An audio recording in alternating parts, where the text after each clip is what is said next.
Excuse me, কি আপনি এখানে? আমি এসেছি সম্রাটের মার সঙ্গে দেখা করবো বলে। আজ বাড়িতে অনেক লোক, আজ দেখা হবে না। অনেক লোক আছে বলেই আমি আজ এসেছি, আমাকে যেতে দিন, নইলে সকলের সামনে বলে দেবো সম্রাটকে। হ্যাঁ ঠিক আছে, আপনারা সিঁড়ি দিয়ে আস্তে আস্তে উপরে চলে যান, ঠাকুর ঘরে মায়া আছে, যান।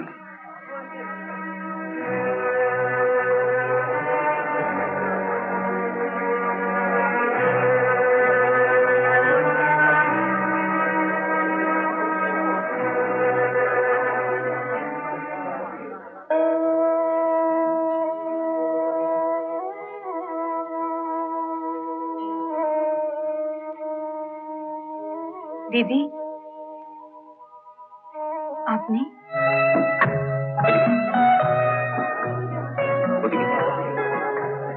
সবাইকে দেখতে পাচ্ছি, অথচ মিসেস চক্রবর্তীকে দেখছি না। উনি কোথায়?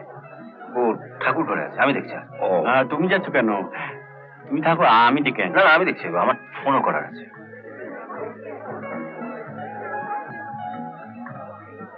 আমি না ওকে জন্ম দিইনি, কিন্তু আপনি তো দিয়েছেন। আপনি কি করে ওকে বললেন সুব্রতর কাছে ধরা দিতে?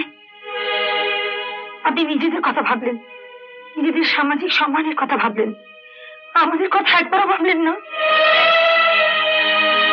সুব্রতকে আপনি জন্ম দিয়েছেন, ঠিক সেরকম সম্রাটকেও আপনি জন্ম দিয়েছিলেন।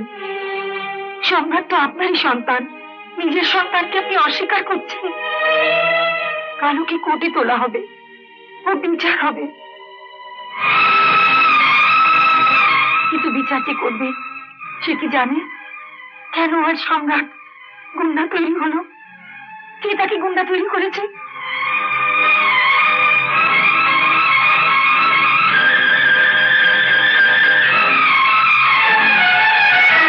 নামেই ও সম্রাট, আসলে ও ভিখিরি।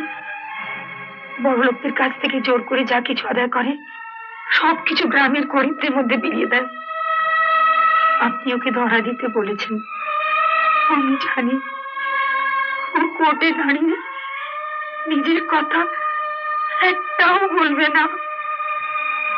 আমার এমনই পোড়া কপাল, ওর জন্য যে একটা উকিল না করাবো সে সঙ্গতি আমার নেই।